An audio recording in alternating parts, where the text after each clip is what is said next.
দুয়ে দুয়ে চার মেলাতে গেলে বার্সেলোনা সমর্থকরা এখন আশা দেখতেই পারে আগামী মৌসুমে দলের নতুন নাম্বার 9 হিসেবে আসতে পারেন আর্জেন্টিনার বিশ্বকাপ জয়ী স্ট্রাইকার হুলিয়ান আলভারেজ, যাকে নিয়ে স্বপ্ন তাদের লম্বা সময় ধরে। সেই তারকাকেই দেখা যেতে পারে আগামী মৌসুমে। চলতি মৌসুম শেষ হলেই বার্সেলোনা ছাড়বেন দলটির নাম্বার 9 রবার্ট লেভানডস্কিকে। তিনি চলে গেলে নতুন একজন নাম্বার 9 এর দরকার হবে বার্সার, আর সেজন্য তাদের 1 নাম্বার টার্গেট হুলিয়ান আলভারেজ। আসন্ন দলবদল মৌসুমকে সামনে রেখে আর্জেন্টাইন তারকা হুলিয়ান আলভারেজকে ঘিরে নড়ে চড়ে বসেছে বার্সেলোনা। ক্রীড়া বিষয়ক সংবাদ মাধ্যম ESPN এর খবরে জানা গেছে, এই স্ট্রাইকারকে দলে ফেরানোর সম্ভাবনা যাচাই করতে ইতোমধ্যেই আতলেটিকো মাদ্রিদের সঙ্গে যোগাযোগ শুরু করেছে কাতালান ক্লাবটি। স্প্যানিশ গণমাধ্যমে আগে থেকেই আলভারেজকে নিয়ে বার্সার আগ্রহের গুঞ্জন ছিল।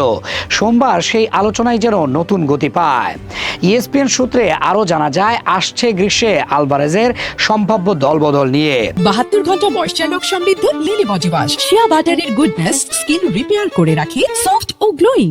অ্যাটলেটিকোর অবস্থান বুঝতে চেয়েছে স্প্যানিশ চ্যাম্পিয়নরা, যদিও এ বিষয়ে এখনও প্রকাশ্যে কোনো মন্তব্য করতে চাননি আর্জেন্টাইন ফরওয়ার্ড। এদিকে বার্সার কোচ হান্সি ফ্লিক নাকি ক্লাবের কাছে একজন নির্ভরযোগ্য মূল স্ট্রাইকার চেয়েছেন। তার পরিকল্পনায় আগামী মৌসুমে লামিন ইয়ামাল ও রাফিনিয়ার সঙ্গে আক্রমণ ভাগে ত্রয়ী গড়ার জন্যই আলভারেজকেই সবচেয়ে উপযুক্ত মনে করা হচ্ছে।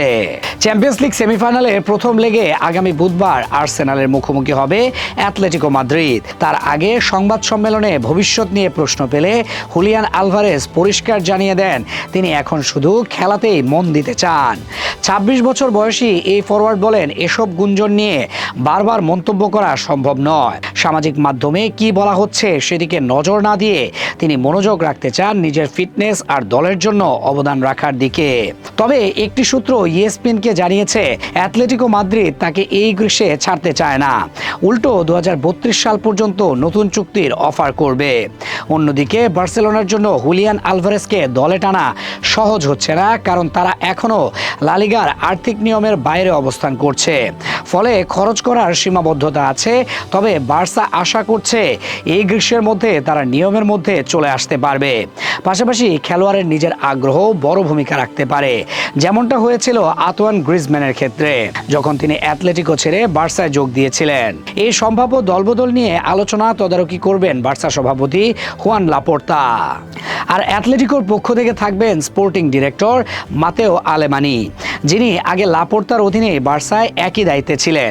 পরে তার জায়গায় আসেন ডেকো। দেখার বিষয় শেষ পর্যন্ত আলভারেজকে নিতে পারে কিনা তারা।